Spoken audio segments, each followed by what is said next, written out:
My fingers are not as dexterous as they used to be. When you start your seventh decade, your body slowly and treacherously refuses to obey. But this morning, buttoning my shirt, I noticed that I was doing it with a special kind of diligence. Probably because of my meeting with Liam today. My son. It's weird to even say it. At 37, he's still a mystery to me.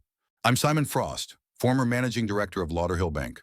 Worked there for nearly 4 decades, starting as a junior clerk straight out of university. I retired 3 years ago on my 62nd birthday. I am now 65, and each new day reminds me that there is less and less time left.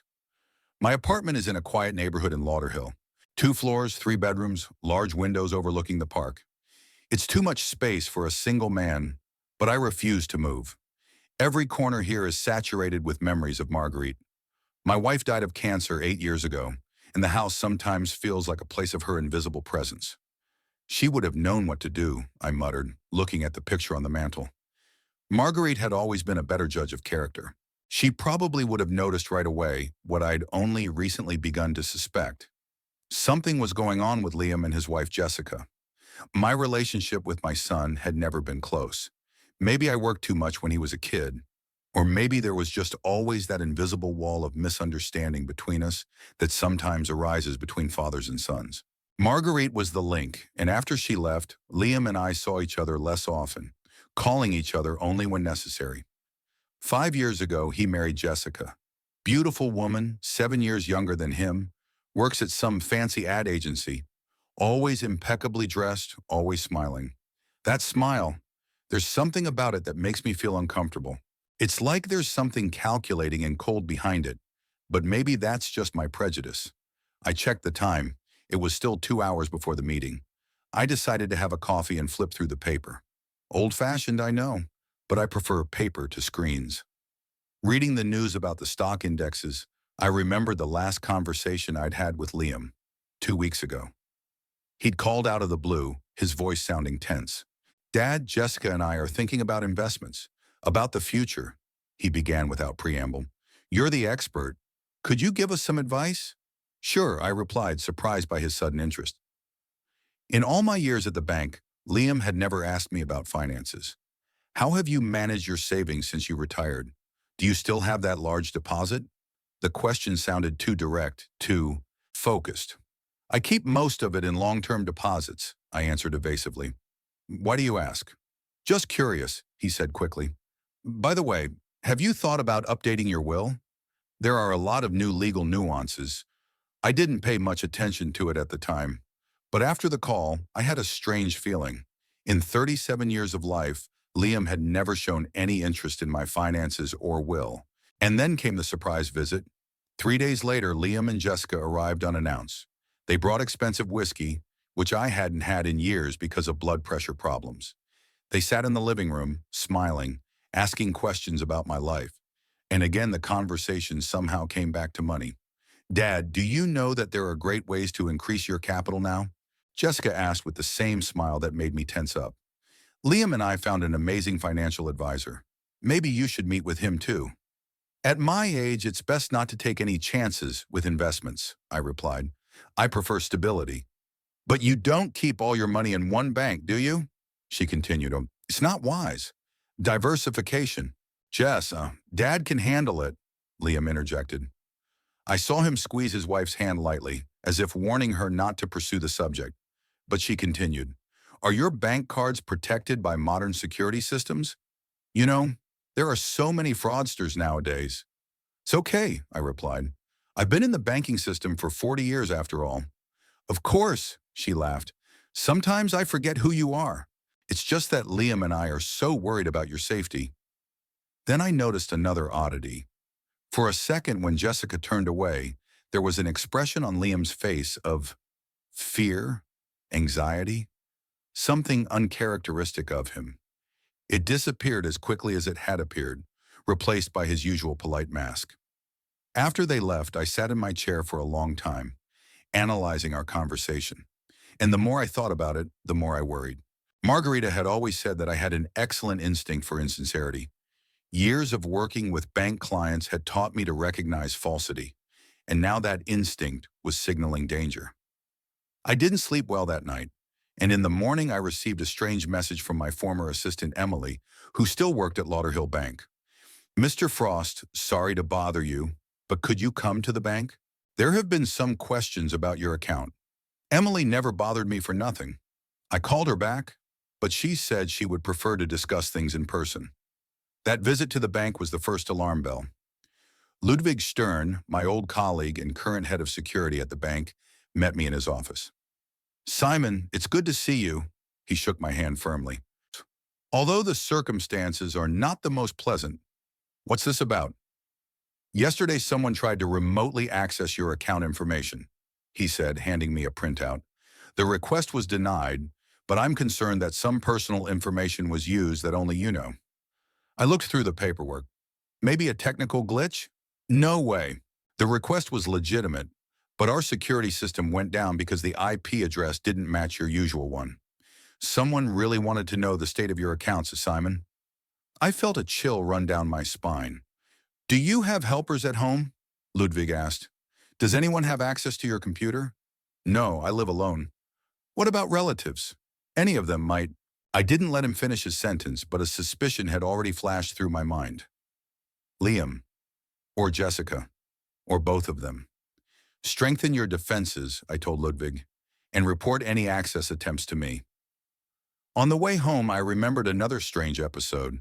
A month ago, Jessica had asked to use my computer while Liam and I discussed some family business in the kitchen. She'd explained it was a work emergency. I'd let her use it, not giving it much thought. Now I wondered what she was really looking for. And then there was another call from Liam, 3 days ago, an unusually long one, asking about my health, my future plans. And again, the conversation somehow turned to money. Dad, I've been thinking. You never told me what you did with the house after Mom died, he said. I'm not about the inheritance. Just to know, the house is all mine, I said. Your mother and I jointly owned it. Oh, I see. Is it mortgaged now? The question sounded careless, but there was obvious interest in it. No, it's free and clear. That's good, he added hastily. I'm just worried about your financial security. After that conversation, I started checking my paperwork, bank statements, passwords. Everything was in order. But the feeling of impending trouble never left me. And then today, another meeting with Liam. He called yesterday, his voice sounding unusually cheerful. Dad, Jess and I want to invite you to dinner on Saturday, and there's some big news we'd like to discuss. What news? When we meet, Dad, when we meet. This calls for a celebration. I agreed, but all night I couldn't shake the feeling that this news had something to do with their strange behavior of the last few weeks. Maybe they have decided to move? Or is Jessica pregnant? That would make sense, even though they had never talked about wanting children. On the contrary, Jessica had always emphasized that her career came first. Finishing my coffee, I decided to look through an old box of documents I kept in my office. Among the papers, I found a folder with a will. 5 years ago, after Liam's wedding, I had actually updated it. I left most of the estate to my son, with a few stipulations. One of them concerned the house. It only passed into Liam's possession on the condition that it wasn't sold within 10 years of my death. That was my promise to Margaret, to keep the house in the family.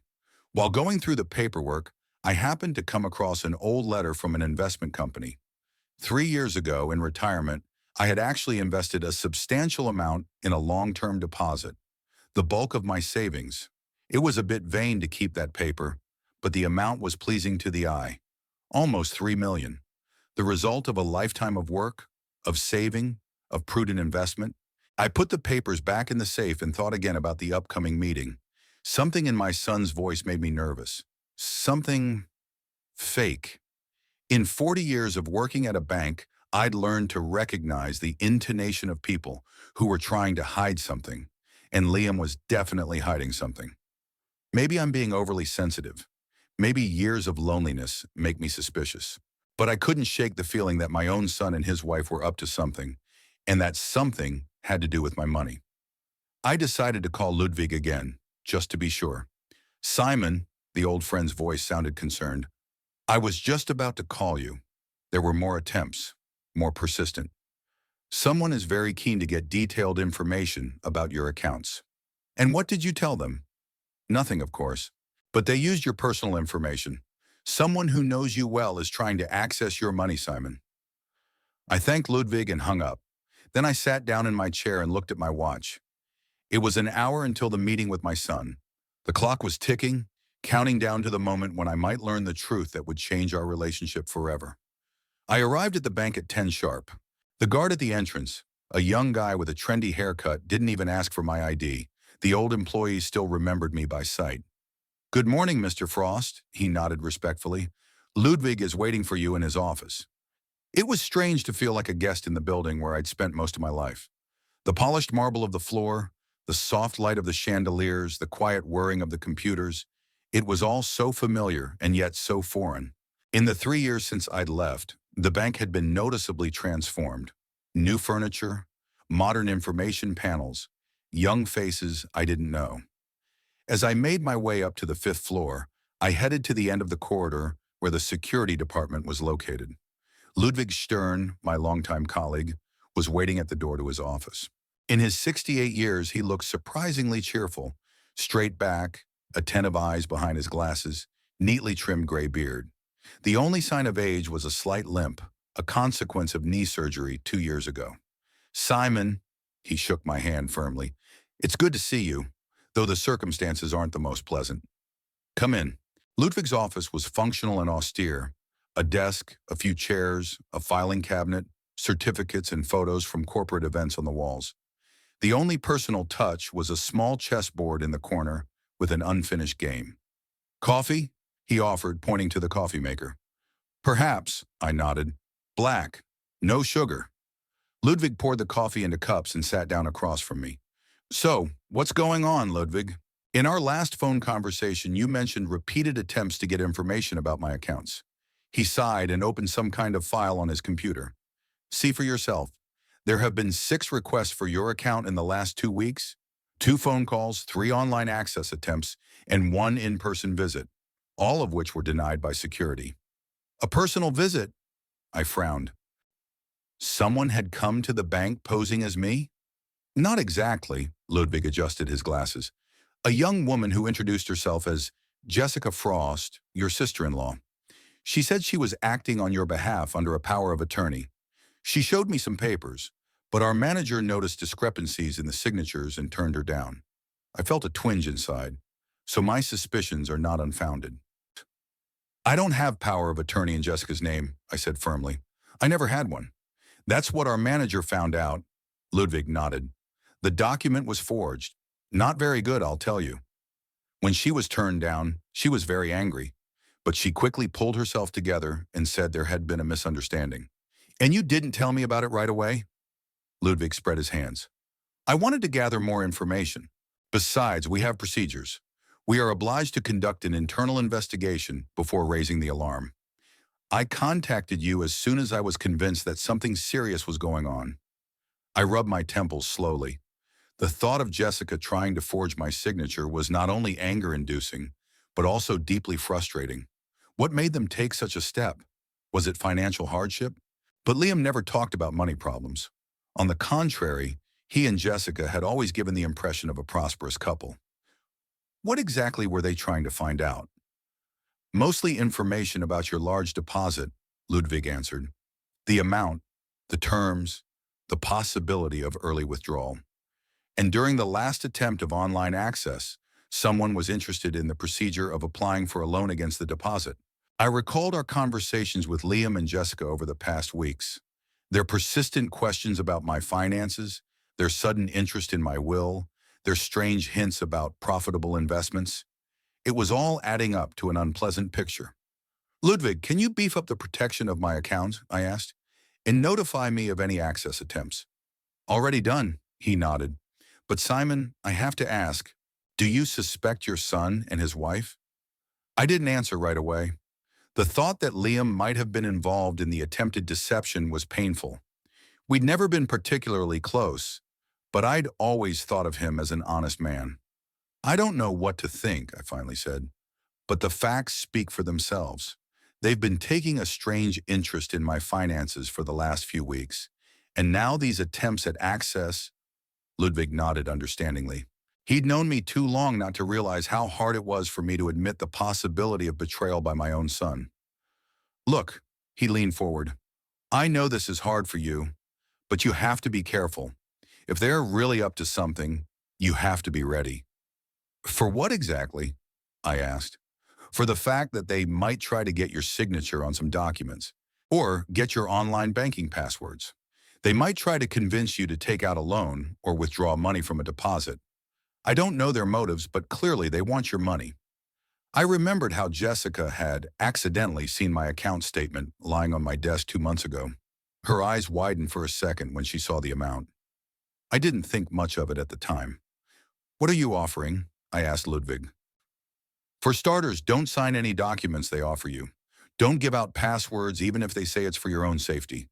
Don't give them access to your computer or phone. I nodded. The advice seemed obvious, but in situations with loved ones, common sense often came before trust. Also, Ludwig continued, it might be worth meeting with a lawyer. Update the will if necessary. Make sure your interests are protected.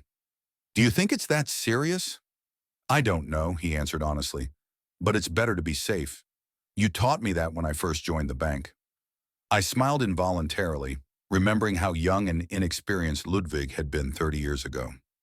Now he was giving me advice, and it was sound. All right, I'll take action, I said, standing up. Thank you, Ludwig. You're welcome, he shook my hand. And Simon, be careful. If you need help, call me anytime. Leaving the bank, I didn't hurry back home. I decided to take a walk in the park nearby to clear my head. The day was cool but sunny. Young moms with strollers, retirees on benches, joggers on the paths. A common sight on a Saturday morning in Lauderhill.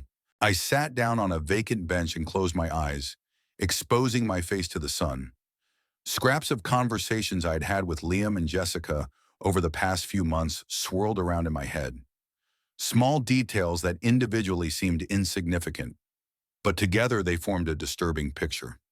3 months ago, during one of the rare family dinners, Jessica had first brought up my finances.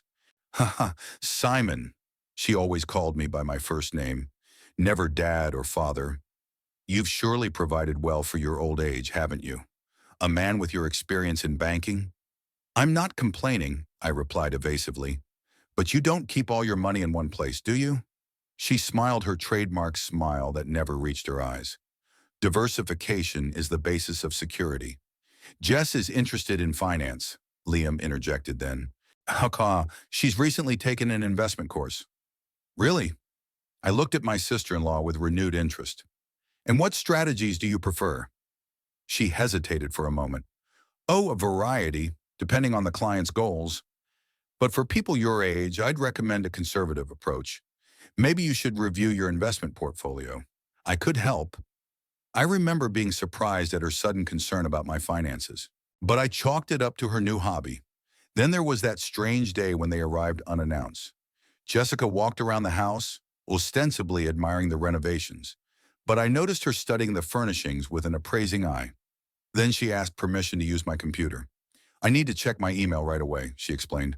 I'm expecting an important message from a client. I allowed it without hesitation. She'd spent almost half an hour on the computer while Liam and I discussed his work in the kitchen. Now I wondered, what was she really looking for?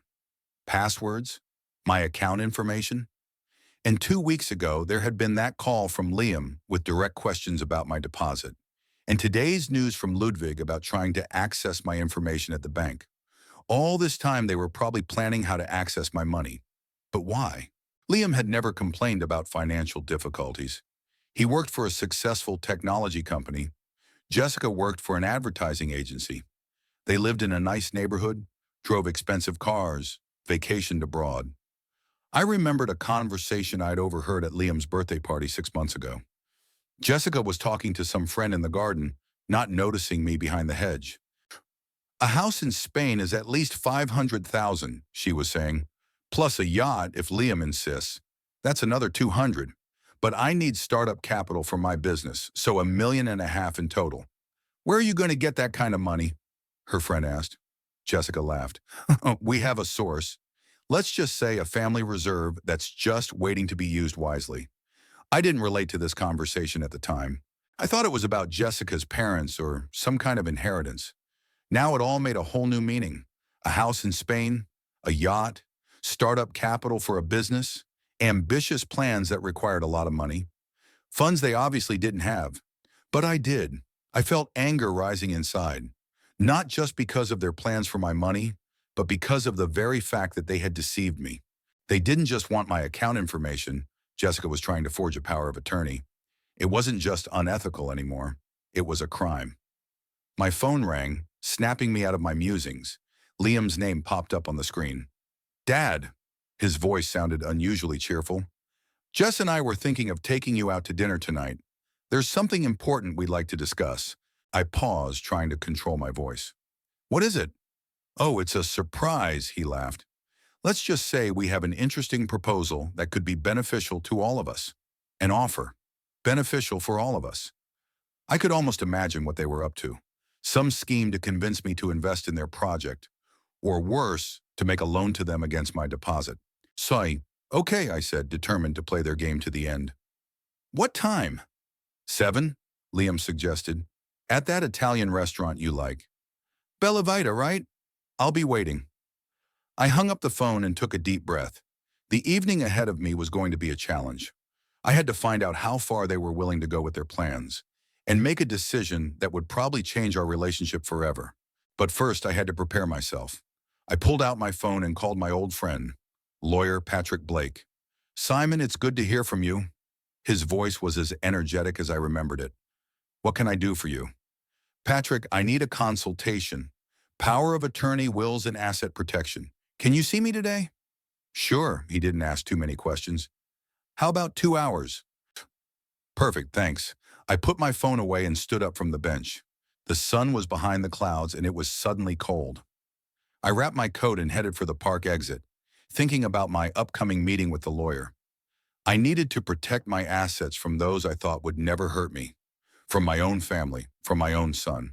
On the way to Patrick's office, I remembered another conversation I'd had with Jessica about a month ago. We met by chance at the mall. She was shopping.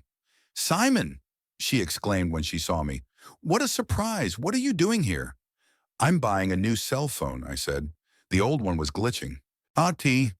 Oh, it's so tiring at our age. Learning new technology all the time, she said, though she was 30 and I was 65. Do you need help setting it up? No, thanks, I'm fine. You sure? Liam says you're not very good with modern technology. It's so important for security, especially if you use online banking. I can handle it, I repeated. Whatever you say, she shrugged. By the way, we were thinking of coming over to your place this weekend. Liam wants to discuss some family matters with you. What kind of things? Oh, she waved her hand. Inheritance, papers, stuff like that. Just to be prepared to, to be ready for my death, I mentally finished for her. And now, analyzing that conversation, I realized that she was trying to find out how competent I was at using modern technology, how easy it would be to fool me. Patrick's office was in a modern glass and concrete building in the Lauderhill Business District. I arrived at 2 o'clock sharp, as we'd agreed. His secretary, a young woman with a friendly smile, ushered me into a spacious office overlooking the city. Patrick Blake rose from his desk to greet me. In his early 50s, he looked younger than his years, trim, with minimal gray in his dark hair, lively eyes behind the glasses. Simon, it's good to see you. He shook my hand firmly. You look great. You too, Patrick. Thanks for taking the time. We sat down and I summarized the situation, omitting names and specific details. I told him about the attempts to get information about my accounts, about the forged power of attorney, about the strange behavior of my relatives. Patrick listened attentively, taking notes.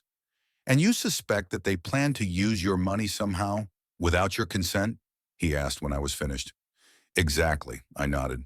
Probably try to convince me to take out a loan or withdraw money from a deposit, or worse, forge my signature on some documents. I see, he set the pen aside. Well, there are a few things we can do immediately. First, update your will to exclude any, shall we say, unwanted heirs. I nodded, though the thought of disinheriting Liam was painful. Secondly, Patrick continued, we can get a notarized statement that you have not given and do not plan to give. Power of attorney over your finances to anyone else. That will make any forgery attempts more difficult. Okay, let's do that.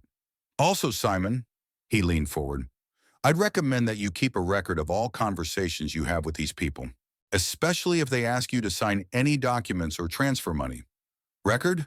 Is that legal? In our state, yes, if you're a party to the conversation. It could be evidence if the case goes to trial. Trial. Another word I never thought I'd hear in the context of dealing with my own son. I hope it doesn't come to that, I said. Me too, Patrick nodded. But it's better to be prepared for anything, especially when it comes to large sums of money. We spent the next hour discussing the details of the new will and other documents. Patrick was a professional at what he did, asking precise questions and offering effective solutions. When we were done, I felt a little more confident. The documents will be ready on Monday, he said as he walked me to the door. If anything happens before then, call me anytime. Thank you, Patrick. And Simon, he put his hand on my shoulder, be careful tonight. Don't sign anything. Don't make any promises. I won't, I promised. Leaving the office, I glanced at my watch. There were still 4 hours until my meeting with Liam and Jessica. Enough time to get home, change, and mentally prepare myself for what could be the most unpleasant dinner of my life. I leisurely entered the Bella Vita restaurant at 7 o'clock sharp. The interior was in warm colors with dimmed lights and soft Italian music in the background. The maitre d' escorted me to a table where Liam and Jessica were already seated. My son stood up to greet me. At 37, he looked typical middle class.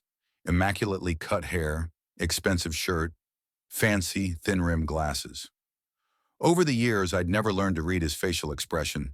It always seemed like a mask, hiding his true thoughts and feelings. Dad, I'm glad you could make it. Liam hugged me discreetly. Jessica sat with a perfectly straight back, dressed in an elegant black dress, her hair styled in an elaborate updo. She smiled her trademark smile that didn't affect her eyes. Simon, how nice to see you. She nodded slightly. You look wonderful. Likewise, I sat down across from them, scrutinizing their faces. They seemed tense despite their ostensible friendliness. Jessica tapped her fingers nervously on the table, and Liam avoided a direct gaze. How was your day? Liam asked when the waiter brought the menu. Full, I paused deliberately. Went to the bank, met with a lawyer. The usual retiree stuff. At the mention of the bank, I noticed Liam and Jessica exchange quick glances. The bank? Jessica asked nonchalantly. Did something happen? Nothing much, I shrugged. I was just checking on the accounts, the deposits. At my age, it's important to keep my finances under control. Sure, she agreed quickly. Speaking of finances, Liam, why don't you tell your father about our offer? My son coughed and took a sip of water. Dad, Jess and I have been thinking about the future. You know, about opportunities that could be beneficial to all of us. I'm listening, I said, showing no emotion. The thing is, we've been presented with a unique investment opportunity, he said as if he had memorized the text. A project in Spain, coastal real estate. The developer is an old friend of Jessica's, and he's offering early entry. And you need the money, I said bluntly. Not exactly, Jessica interjected. We could have invested our own money, but we thought you might be interested. It's projected to yield 15% a year. 15%, I repeated. Sounds too good to be true. That's the real number, Jessica insisted. We checked all the paperwork, researched the market. The waiter brought appetizers and the conversation stopped for a while. I watched them, noting how nervously Liam fidgeted with his fork, how Jessica barely touched her food. How much do you need? I asked when the waiter stepped away. $1.5 million, Jessica answered without blinking an eye. The minimum entry threshold, exactly the amount I'd heard in their conversation 6 months ago. Not a coincidence. An elaborate scam. I don't have that kind of money, I lied calmly. Jessica exchanged a glance with Liam again. But your deposit, she paused, realizing she'd said too much. My deposit? I raised an eyebrow. How do you know about it? You mentioned it once, Liam cut in quickly. I don't recall. I set my fork aside. I certainly never mentioned the amount. There was an awkward pause. Jessica was the first to break the silence. Simon, let's be honest. We know about your large deposit. Almost $3 million is an impressive sum, and it's just sitting in the bank, earning minimal interest. And it's supposed to work for you? I was being sarcastic. For all of us, she insisted. It's family money. Why not use it for the benefit of the whole family? And how exactly do you propose to utilize it? I looked directly at Liam, ignoring Jessica. My son was clearly uncomfortable under my gaze. There are several options, he spoke slowly, choosing his words. You could invest in the project directly, or, or we could arrange a loan against your deposit. That was it. Finally, they revealed the cards. A loan, I repeated. In my name? Well, not necessarily, Liam said evasively. It could be in our names, but with your deposit as collateral. And you'd pay off the loan? Of course, Jessica exclaimed. From the profits of the investment, the plan is absolutely foolproof. I studied their faces in silence. Did they really believe I'd go along with it? Or did they just have no idea that I'd found out about their attempts to access my accounts behind my back? Liam, I turned to my son only. Do you realize you're asking me to risk all my savings for a questionable project in a foreign country? Dad, it's not a dubious project. He looked almost resentful. We've done our due diligence. Really? I raised an eyebrow. And who is this developer, Jessica's friend? His name is Ricardo Gomez, she interjected, a respected businessman with an impeccable reputation. So respected that you had to try to access my bank accounts without my knowledge? I said it calmly, without raising my voice. Their faces changed instantly. Jessica went pale, and Liam looked like he'd been punched. What? What are you talking about? He muttered. I'm talking about the 6 attempts to access my account information in the last 2 weeks. I looked him straight in the eye. About the forged power of attorney Jessica presented at the bank. The phone calls made in my name. Simon, you've got it all wrong, Jessica interjected quickly, but her voice was shaking. Really? I turned to her. Then explain to me exactly what I misunderstood. She opened her mouth but didn't say a word. Liam looked completely confused. Dad, it's not what you think, he finally said. What am I supposed to think? My voice remained calm. That my own son and his wife were trying to cheat me? Use my money for their own purposes? Forge my signature? We never, Liam started. Don't lie to me, I interrupted him. Ludwig Stern, the bank's head of security, showed me all the evidence himself, including a copy of the forged power of attorney. Jessica stood up abruptly. I need to use the restroom. She practically ran out of the hall. Liam and I were alone. He looked broken, staring at his plate. Why, Liam? I asked quietly. Why didn't you come to me directly if you needed the money? He looked up at me, and I saw a mixture of shame and fear in his eyes. It was Jess's idea, he whispered. She said you'd never agree willingly, that you'd have to find another way. And you agreed to deceive your own father? So, I didn't think it would go this far, he shook his head. At first it was just about getting information. Then it was about the loan. Jess assured me that the project was real, that we'd pay it all back with interest. And the house in Spain? A yacht? Startup capital for the business? I was listing items from a conversation I overheard. Was that part of the real project too? Liam looked shocked. How do you know that? It doesn't matter. I shook my head. Forsum, what matters is that you were planning to steal my money. And not just any money, everything I have. My whole life. Dad, I don't want to discuss this anymore. I stood up from the table. I've already taken action. All my accounts have been frozen for all but personal transactions. I've launched an internal investigation into the attempted fraud. What? He paled even more. Dad, you can't. It's already done. I buttoned my coat.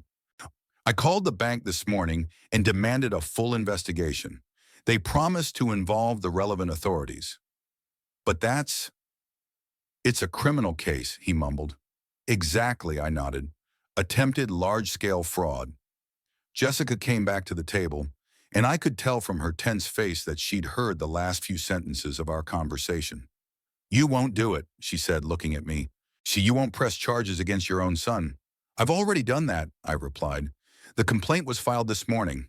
It was a lie. I hadn't filed any report, but I wanted to see their reaction, to see how far they were willing to go. You're bluffing, Jessica tried to keep her composure, but her voice shook. You'd never go against family? Family? I grinned bitterly. My family would never try to trick me. My family would never forge my signature. My family is Marguerite, and she died 8 years ago. Liam looked like I'd punched him. Dad, please, his voice shook. Let's talk. We can fix this. It's too late. I picked up my cane. Have a nice day. I turned and walked towards the exit, feeling their stares on me. As I walked out of the restaurant, I took a deep breath of the cold evening air. It was hard on my soul, but I didn't regret my decision. If they were really ready for such a betrayal, then I had no real family left. When I got home, I sat in a chair in the dark living room for a long time, looking at Marguerite's picture on the mantel. What would you do in my place? I mentally asked her. There was no answer, of course. The phone rang several times. Liam was trying to reach me. I didn't answer it. I wasn't ready for another round of lies and excuses. Around 9 p.m., the doorbell rang. I knew who it was before I even opened it. Liam was standing on the doorstep, alone, without Jessica. He looked completely broken, red eyes, pale face, trembling hands. Dad, please listen to me. His voice trailed off. I stepped back silently, letting him into the house. We went into the living room, and I pointed him to the couch and sat down across from him. Talk, I said briefly. Liam lowered his head, looking down at his hands. I don't know where to start, he mumbled. Start with the truth, I advised. For a change. He flinched at my words but nodded. It all started 6 months ago.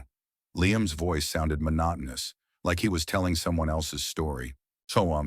Jess met this Ricardo guy at some advertising conference. He told her about a project in Spain, showed her some documents. She got the idea. A house by the sea, her own business. And it needed my money, I interjected. We were planning to ask you directly, he looked up at me. Honestly, but Jess said we needed to know the exact amount first, to see if it would be enough. And that's why you decided to hack into my accounts? Not hacking, he looked almost scared.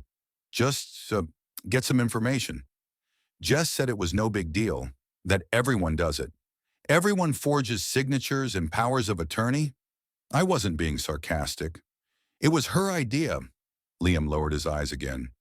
When we found out the amount of your deposit, she said it was more than enough, that we could take out a loan and then pay it back from the profits, that you wouldn't even notice. What if the project had failed? If your respected businessman just disappeared with the money? Yeah, I hadn't thought about that, he admitted. Jess was so sure. And you always do what Jessica says?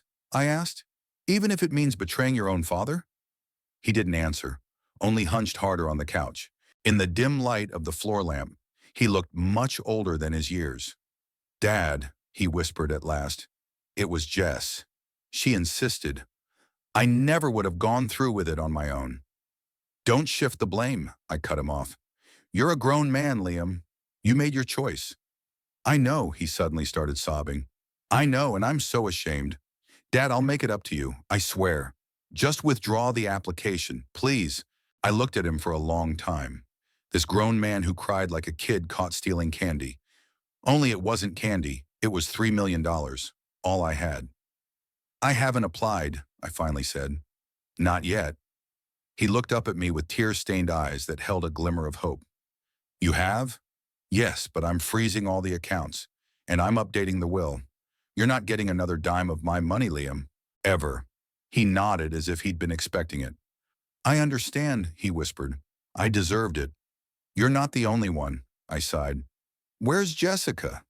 At the hotel, he wiped away his tears. We had a fight after the restaurant. She says we have to leave, that you're bluffing and you won't prosecute us. What do you think? I know you, Dad, he said, his voice firm for the first time all night. You always keep your promises. We sat in silence for a few minutes. It began to rain outside the window, the drops tapping against the glass, creating a strangely soothing rhythm. What's going to happen next? Liam finally asked. I looked at him and saw not a 37-year-old man, but a little boy I'd once taught to ride a bike. The boy who had cried at his mother's funeral. A boy who had gradually become a stranger to me. I don't know, I answered honestly. Aunt, but I do know that our relationship will never be the same. I understand, he lowered his head again. But Dad, I'm really sorry, and I'm ready to make it right. Anything. It's not about fixing it, Liam. I shook my head. It's about trust. You broke it. It's going to be very hard, if not impossible, to rebuild it. I know, he looked completely broken. But I have to try, for both our sakes. I didn't answer. I wasn't sure if we still had that both, that we were still a family. You better go, I said finally. It was getting late. Liam stood up, looking at me hesitantly. Are you going to call me? I don't know, I was honest. I need some time. He nodded as if he'd expected that answer. I understand. Just, just know that I'm sorry. I really am. I walked him to the door. When Liam was on the doorstep, he turned around. Dad, what did you mean at the restaurant? Those words that made me go pale? What did you say? You said you'd already taken action, that you had called the bank and demanded an investigation? He looked me straight in the eye. Is that true? I held his gaze. Yes, I did call the bank. And yes, I demanded a freeze on all my accounts except my personal ones. Ludwig promised to increase security measures and check all recent inquiries. But you haven't filed a police report? Not yet, I paused. But Liam, if there's one more attempt to access my money without my knowledge, I will, without hesitation. He turned pale but nodded. I understand. One more thing, I added. Tool. Tell Jessica that if she thinks I'm bluffing and won't go against the family, she should remember that I'm the one who's been in the banking system for 40 years. I have enough connections and determination to protect what I own, even from my own son. Liam nodded again without saying a word. Then he turned and walked out into the rain without opening his umbrella, as if he didn't even realize he was soaking wet. I closed the door and went back into the living room. I sat down in my chair and stared at Marguerite's picture for a long time. What did I do wrong? I asked her mentally. Where did I go wrong with our son? There was no answer, of course. Only the rain pounded on the windows and the clock on the wall ticked, counting down the minutes of the new reality in which I was all alone. The morning was overcast. I woke up earlier than usual, feeling the weight of last night's conversation with Liam. Looking out the window at the gray sky, I thought about what had happened and what I had to do today. After Liam left, I couldn't sleep for a long time. His words about it all being Jessica's fault were rolling around in my head. Sure, it was convenient to pass the blame on to others. But I knew my son too well. He'd never been a wingman. His gentleness always masked determination and stubbornness, traits he'd inherited from me. I made myself a coffee and sat down at the kitchen table with my laptop. Over the past few days, I'd gathered a lot of information about Liam and Jessica's actions. Ludwig had forwarded me copies of all the requests the bank had received on my behalf. In one of them, I recognized Liam's handwriting. He'd always written the letter P with a distinctive curl, just like Marguerite had taught him. Then there was that strange activity in my online banking that security had picked up 2 weeks ago. I decided to do my own investigation then and installed a program on my computer that recorded all activity. Jessica had indeed tried to access my accounts when she came to visit to check her mail. But the most compelling evidence was the electronic trail left by Liam. He'd never been particularly careful with technology. Using my old connections at the bank, I accessed his internet search history. How to get a loan without the collateral owner's knowledge. Fake power of attorney punishment. Loans secured by third-party deposit. These and dozens of similar queries were made from his work computer over the past 3 months. And finally, the emails. Ludwig handed me printouts of Liam's correspondence with one Ricardo Gomez. Their correspondence didn't start 6 months ago, as Liam claimed, but almost a year ago. And it wasn't Ricardo who initiated it, it was my son. Dear Mr. Gomez, Liam wrote, I have heard about your project in Costa del Sol from mutual acquaintances. I have access to substantial funds, about $3 million, that could be invested in a sound project. However, there are certain difficulties in obtaining them, since formerly they belonged to my father. I gathered all these materials into one folder. Today, Liam had to see that I knew a lot more than he'd realized, that his tearful apologies and attempts to blame it on Jessica wouldn't fly. The phone rang at 9:01 a.m. sharp, Liam's number. I didn't answer it, instead sending a text. Come over at 11. We need to talk. Alone without Jessica. The reply came almost instantly. Okay, I will. I spent the remaining 2 hours going through old photo albums. Pictures of Liam as a child, with Marguerite at school parties. A boy with an open smile and curious eyes. When did he change? At what point did money become more important to him than family and honesty? The doorbell rang at 11 sharp. Liam was always punctual, another trait I'd inherited from me. I opened the door and silently escorted him into the living room. He looked exhausted with dark circles under his eyes like he'd been up all night. He was dressed casually unusual for him. Dad, he began as soon as we sat down, I want to apologize again for... I held up my hand, stopping him. Don't, Liam. I didn't call you here to apologize. Then what did you call me for? There was a flicker of concern in his eyes. For the truth, I picked up the folder from the table. The real truth, not the version you told me yesterday. He swallowed nervously but didn't say anything. You said it was Jessica's idea, I continued, that it started 6 months ago, that you never would have gone into it on your own. Yeah, that's lies. I calmly placed the printout of his correspondence with Ricardo Gomez in front of him. Here, a letter from you, dated October 14th of last year. That's almost a year ago, Liam. And it was you who initiated it, not Jessica. He turned pale as he looked at the printout. Where did you get this? It doesn't matter, I shook my head. What matters is that you've been planning this for almost a year, purposefully looking for a way to get access to my money. That's not true, he looked cornered. I was just, exploring options. Exploring opportunities? I wasn't being sarcastic. Here's a list of your search terms for the last 3 months. How to get a loan without the collateral owner knowing. Power of attorney forgery penalty. Very informative reading. Liam clenched his fists, his face contorted. Were you following me? No, Liam, I was protecting myself, I held his gaze. After I saw the first signs that you and Jessica were up to something. And what were those signs? Succor me. There was anger in his voice. Your strange questions about my finances. Your sudden interest in my will. Jessica's attempts to access my computer. And of course, those 6 attempts to access my bank accounts. He looked away, unable to bear my gaze. What do you want me to say, Dad? Yes, I've been looking for information. Yes, I contacted Ricardo before I told you. So?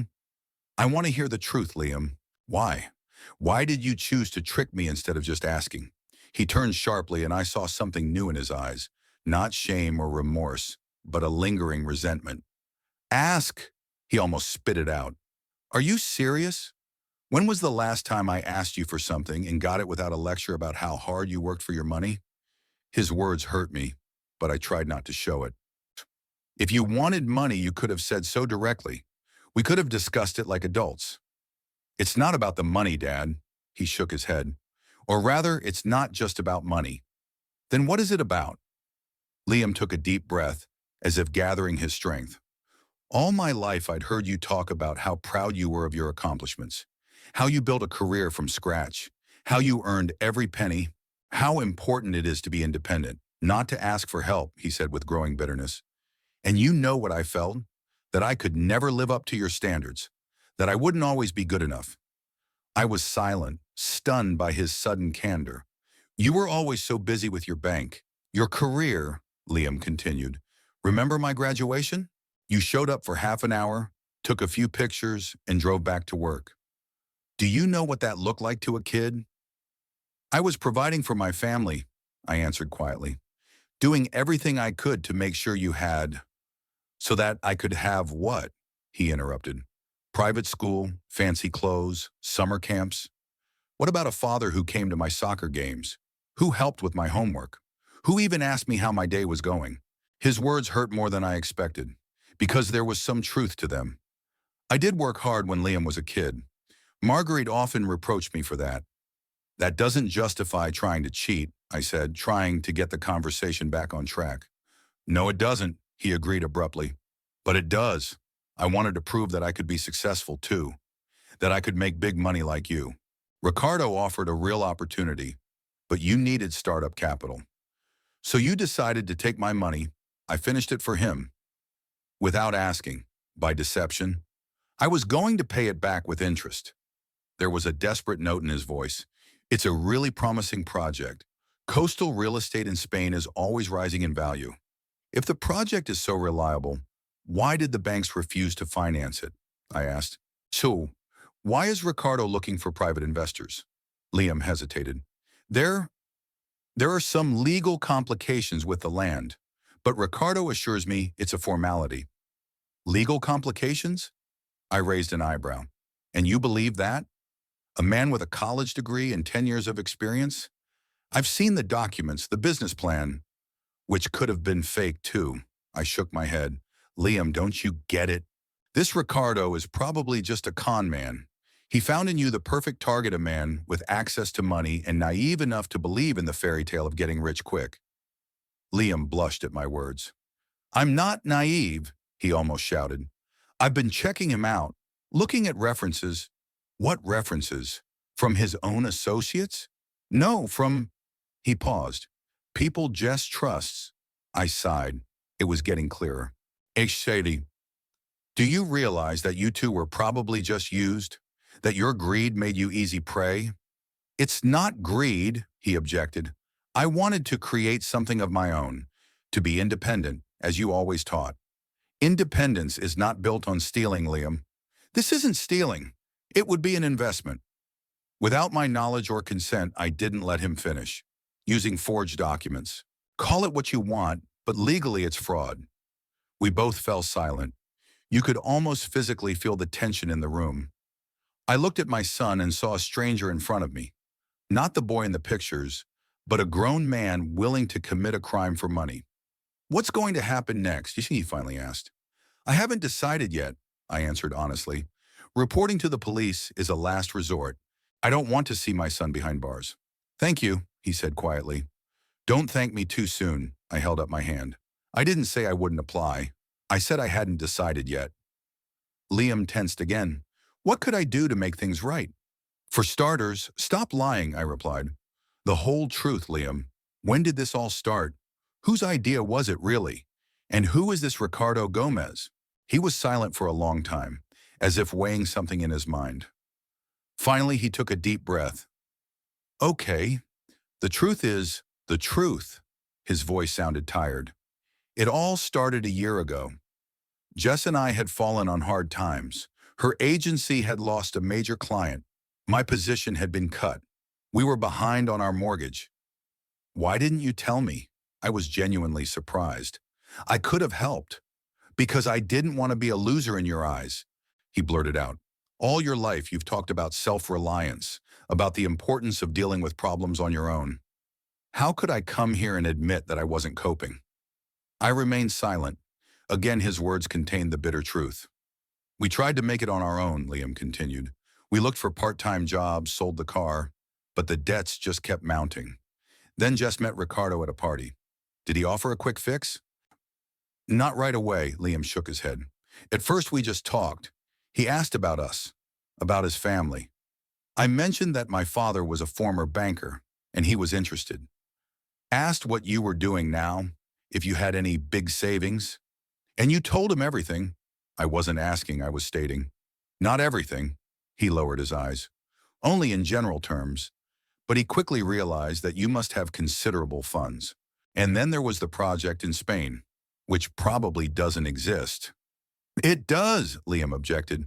I've seen the documents, the construction plans. Ricardo showed me pictures of the site, which he could have downloaded from the internet. I shook my head. Liam, don't you see how this works? He found a potential victim, a person with access to money, but in a difficult financial situation. He gained their trust, created the illusion of solving all their problems. You don't understand, Liam said stubbornly. Ricardo is a respected businessman. He has connections in Spain, contacts. And where is he now? I interrupted. Can you get in touch with him right now? Liam hesitated. He's in Barcelona. He's in negotiations. Call him, I demanded. Right now. I can't right now. He has meetings. Of course, I grinned bitterly. He always has meetings when he has to answer uncomfortable questions. You're wrong, Dad, Liam looked hurt. Ricardo is real. The project is real. Okay, let's say I decided to change tactics. Then why didn't you go the standard route? Why didn't you go to the bank for a loan for this project? We tried, he admitted. 3 banks turned us down. They said the risks were too high. And that didn't make you think twice? It did, Liam agreed abruptly. I was starting to have doubts. But Jess, she was so excited about it, said it was our only chance to get out of debt, to start a new life. And you agreed to cheat on your own father for that chance? He was silent, his head down. I saw his shoulders slump, as if under the weight of realization. When did you decide to forge the power of attorney? I asked after a pause. It was Jess's idea, Liam answered quietly. About a month ago, when it became clear that you wouldn't agree to invest in the project voluntarily. And you didn't object? I did, he looked up. Said it was getting out of hand. It's one thing to convince you to invest and quite another to forge documents. But he finally agreed. Yeah, his voice shook. Because Jess said if we couldn't get the money for the down payment, Ricardo would find other investors, and we'd be left with our debts and shattered dreams. I looked at my son, and I saw a man backed into a corner, a man who made bad choices out of fear and desperation. But I also saw a grown man who must take responsibility for his actions. Liam, I spoke softly but firmly, you're 37 years old. You're not a teenager who succumbed to bad influences. You made a conscious choice, and now you have to accept the consequences. I know, he nodded, and I'm ready. Just don't go to the police, Dad. Please. I haven't decided yet, I repeated, but there's something you have to do right now. Anything. Cut off all contact with this Ricardo. Forget about the project in Spain, and have a serious talk with Jessica, because if she keeps pushing this venture, you two better split up. Liam looked shocked. You're suggesting I get a divorce? I'm suggesting you choose between a woman who's pushing you to commit a crime and preserving your freedom and dignity. He was silent for a long time, looking somewhere past me. Finally, he said quietly, what's going to happen to our relationship, Dad? Us, I wondered. It was a question I'd been asking myself all night. Could I trust my son again? Could I forgive the betrayal? I don't know, I answered honestly. Trust is broken, Liam. It won't be easy to rebuild it, if it's even possible. I understand, he nodded, but I want to try, if you'll let me. Time will tell, I said. For now, you better go. I have a lot to think about. Liam stood up. At the door, he turned around. Dad, I'm really sorry. About everything. I nodded without saying a word. When the door closed behind him, I sat still for a long time, looking at Marguerite's picture. What would she say now? What would she advise? The phone rang, snapping me out of my musings. Ludwig's number. Simon, his voice sounded worried. We have a problem. There's just been another attempt to access your deposit, and this time the documents looked much more convincing. I went cold. Who? I asked, even though I already knew the answer. A woman called herself Jessica Frost. She had a power of attorney that looked genuine at first glance. It was only because of the heightened security measures we'd put in place that we were able to identify the forgery. So Liam lied again. Jessica wasn't sitting in the hotel, waiting for the results of our conversation. She was actively trying to gain access to my money, and by the looks of it, Liam knew it. Thank you, Ludwig. My voice sounded tired. What do we do now? It's protocol to notify the police, he replied. This is an attempted large-scale fraud. I closed my eyes. The decision I had hoped to avoid was now inevitable. Proceed according to protocol, I said. And, Ludwig, I want full documentation on this case. All the evidence. Of course, Simon. I'll get it all ready. I hung up the phone and looked at my wife's picture again. I'm sorry, Marguerite, I said mentally, but I have to do this. Then I pulled out my phone and dialed Patrick Blake's number. Patrick, it's Simon. Remember we talked about a possible police report? It's time to file it. As I hung up the phone, I felt strangely empty. It was like something inside me had finally died. Maybe the last hope that Liam and I would ever be a real family again. The next few days passed like a blur. The police report was followed by long hours of testimony, evidence, explanations. Ludwig was invaluable in providing all the material I needed about the attempts to access my accounts. Patrick Blake took care of the legal side of the matter. Liam and Jessica were called in for questioning. According to Patrick, who was there as my representative, Jessica was defiant, denying everything and claiming a family conspiracy against her. Liam, on the other hand, looked broken and confessed to everything, corroborating my testimony. They were both eventually charged with attempted fraud. Jessica was also charged with forgery. Patrick said that given all the circumstances and my family ties to the defendants, the case would probably end with probation and heavy fines, but the stigma of a criminal record would stay with them forever. I felt no satisfaction from this, only deep, overwhelming fatigue and disappointment. My own son. How did we get to this point? On Friday night, almost 2 weeks after that ill-fated dinner at the restaurant, I sat in my living room, staring at the burning fireplace. On my lap lay an old photo album of family snapshots, a young Marguerite with baby Liam in her arms. Our first vacation together when our son was 5. His graduation from elementary school. I stopped at this picture. Liam, wearing a ridiculous graduation cap, smiling through his mouth, showing off his first significant school success. And next to me, in a suit, with a strained smile, clearly in a hurry to get somewhere. I even remembered where, an important client meeting I couldn't miss. It's only elementary school, I told Margarita at the time. We'll have many more graduations to come. She tried to explain that for a child, every such event is unique and important, that my presence meant more to Liam than all the presents in the world. But I wasn't listening. Work always came first, and it had been that way for years. Missed sporting events, parent-teacher conferences, birthdays. There was always something more important, a higher priority, and when I had free time, I was often too tired to really participate in my son's life. I turned the page. Another graduation, already from high school. Liam is 18, and his smile isn't so open anymore. In this picture, I stood a decent distance away from him, as if we weren't father and son, but casual acquaintances. Again, I remembered that day. I had missed the graduation ceremony, only making it to the photo shoot afterward. Liam didn't say a word of reproach, but his eyes, there was such pain in them that even now, 19 years later, I felt a prick of conscience. I was providing for my family. I repeated my usual excuse again mentally, but it sounded increasingly hollow. Yes, I was providing for them financially. Expensive school, fancy clothes, prestigious college for Liam, everything money can buy. But I didn't give them the time, the attention, the involvement, and that's what makes a real family bond. The phone rang, interrupting my musings. Patrick Blake's number. "Simon, sorry for the late call." His voice sounded serious. "There's an update on the case. Jessica's agreed to a plea bargain. She'll testify against one Ricardo Gomez and his associates in exchange for reduced charges." "And Liam?" I asked. "He's cooperating with the investigation too," Patrick replied. "But in his case, the situation is more complicated. He insists that he really believed in the legitimacy of the project, that Gomez and Jessica manipulated him." "You believe that?" My voice sounded tired. "Honestly? I don't know," Patrick sighed. "His testimony is contradictory. Sometimes it seems that he really was a victim of deception. Other times it's like he was actively involved in the scam."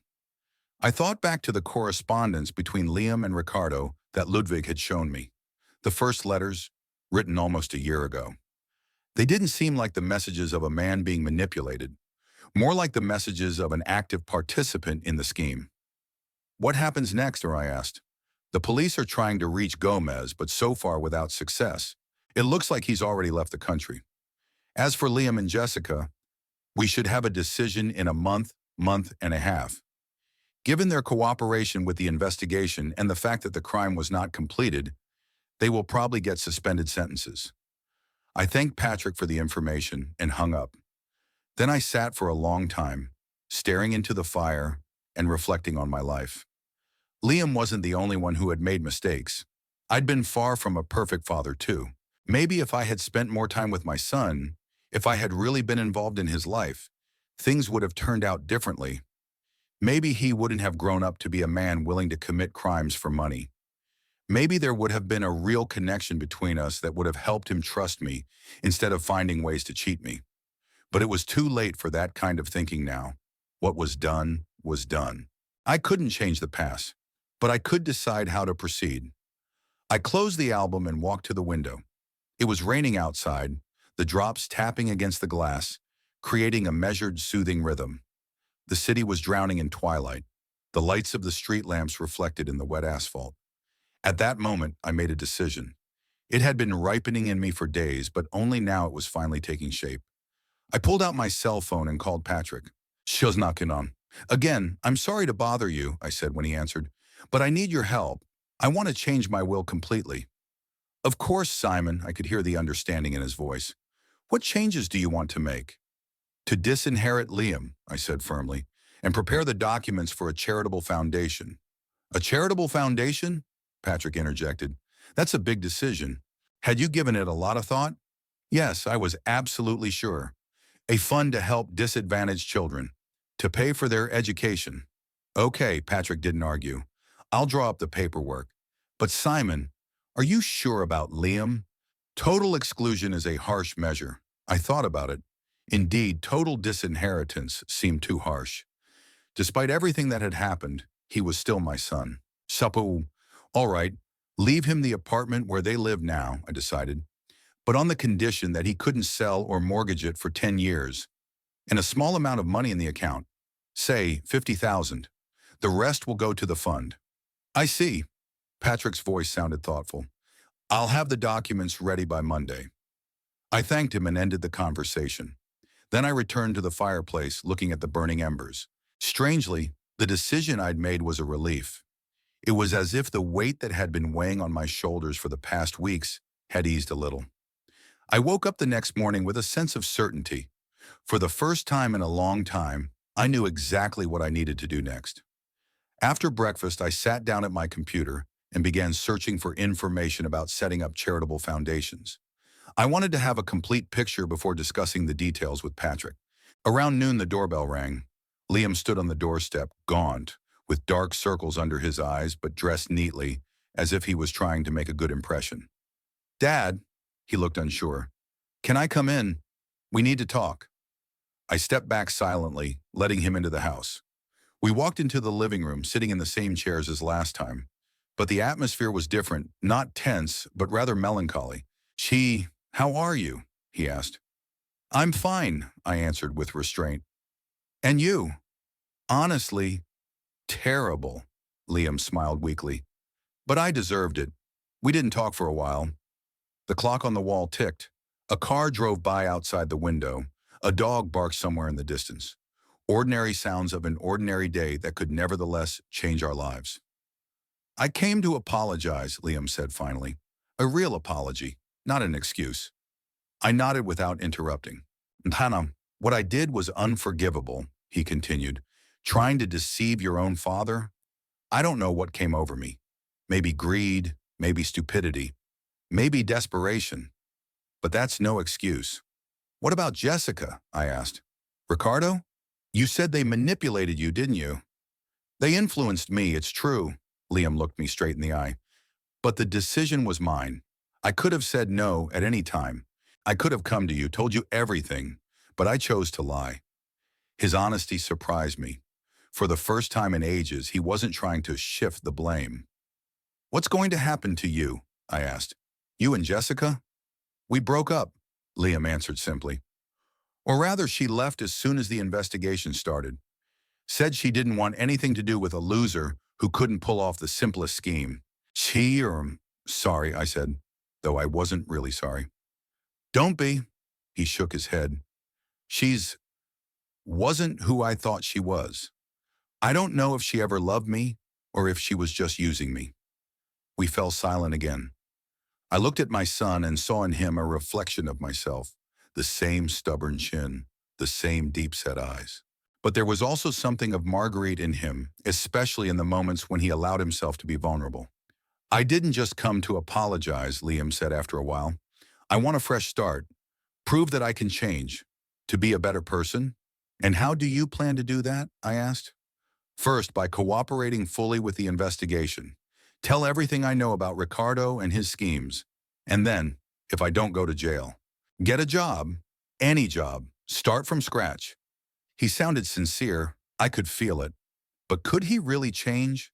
Or were they just the pretty words of a man backed into a corner? Liam, I looked him straight in the eye. I've made changes to my will. Most of my money will go to a charity. He nodded, not looking surprised. That's what I thought. And you're right. I don't deserve your money. Yeah. You'll be left with an apartment and a small amount of money, I added. So you can have a chance to start a new life. But don't expect more than that. Thank you, he said quietly. That's more than I deserve. We were silent again. It was starting to rain outside the window, the drops tapping against the glass, making a cozy background noise. You know, Liam said suddenly, I've been thinking a lot these past few days. About us, about family, about how everything had gone wrong. I didn't say anything, but I tensed up inside. I don't blame you for what happened, he continued. It was my choice, my responsibility. But we were never really close, were we? No, I decided to be honest. We weren't. I always felt like I wasn't living up to your expectations. Liam's voice was soft but clear. That no matter what I did, it would never be good enough for you. I never said that, I objected. Not saying it, but showing it. By my absence. By my inattention. By your rare but apt comments about my mistakes. Liam looked out the window, out at the rain. You were successful at everything, Dad. A brilliant career, financial stability, the respect of your peers. And me, I always felt like a failure compared to you. His words hurt me because they were true.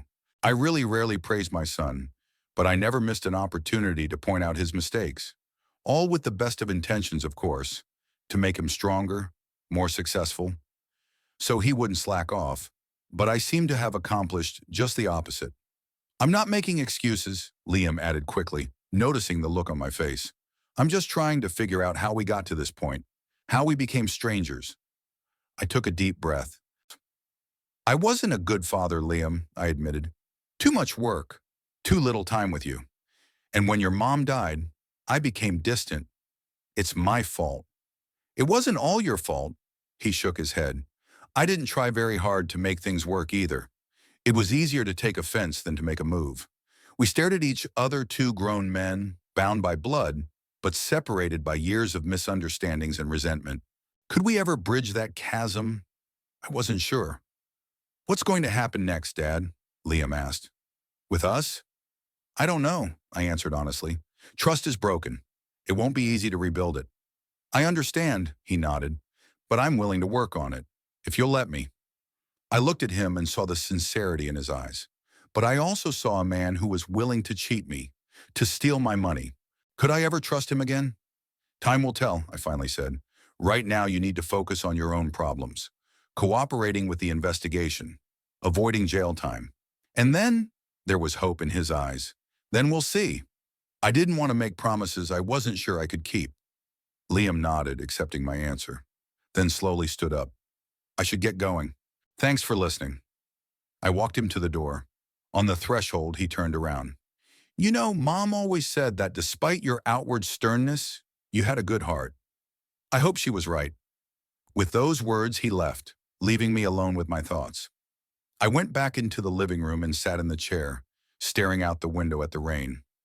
Liam's words about Margaret had hit something deep inside of me. She really had always seen the best in me, even when I didn't see it myself. Maybe it was time to take an honest look at myself, about my life, my decisions, my relationships with people. I spent the rest of the day thinking about it, going through old photos, letters, remembering conversations with Marguerite, moments in Liam's life. And slowly I began to realize how much I'd missed, how many important things I'd missed while chasing success and financial stability. By evening, I'd made another decision. I took out my cell phone and dialed Patrick's number. The changes to the will still stand, I said when he answered. But I want to add one more condition. Liam will have access to half of the remaining funds if he is actively involved in the foundation for 5 years. Not as an executive, but as a volunteer. Sakrawansum. That's an unusual condition, Patrick said thoughtfully. But it can be included. Are you sure? Yes, I was absolutely sure. I want to give him a chance. Not to get money, but to change himself. I understand, Patrick sounded pleased. I'll make those changes. After the conversation with the lawyer, I sat by the fireplace for a long time, staring at the fire. It was still raining outside the window, but for the first time in days I felt at peace. I knew I had made the right decision, tough but fair, with a chance for redemption but no indulgence. I didn't know if Liam would take that chance, if he could really change, whether we'd ever be a real family again, but I gave it a chance, to him and to myself, to try. Looking at the burning embers, I mentally addressed Marguerite. You've always believed in both of us more than we believed in ourselves. Maybe it's time to justify your faith. 3 months had passed since the day I signed the new will. Autumn had changed to winter, and the first snow had fallen, covering Lauderhill with a white blanket. I sat by the window in my living room, watching the snowflakes fall and reflecting on the changes that had taken place. Liam and Jessica's trial had taken place, as Patrick had predicted, a month and a half after the plea was filed. They both received suspended sentences and hefty fines.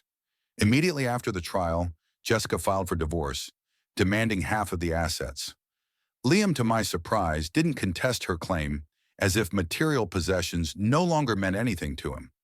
My new will was drawn up and probated. According to it, most of my fortune went to the New Horizons Charitable Foundation, a charity set up to help disadvantaged children.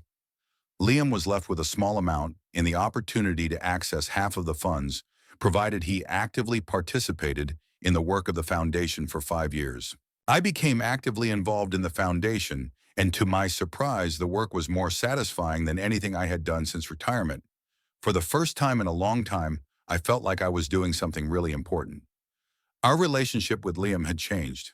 After the trial, he seemed distant, more reserved.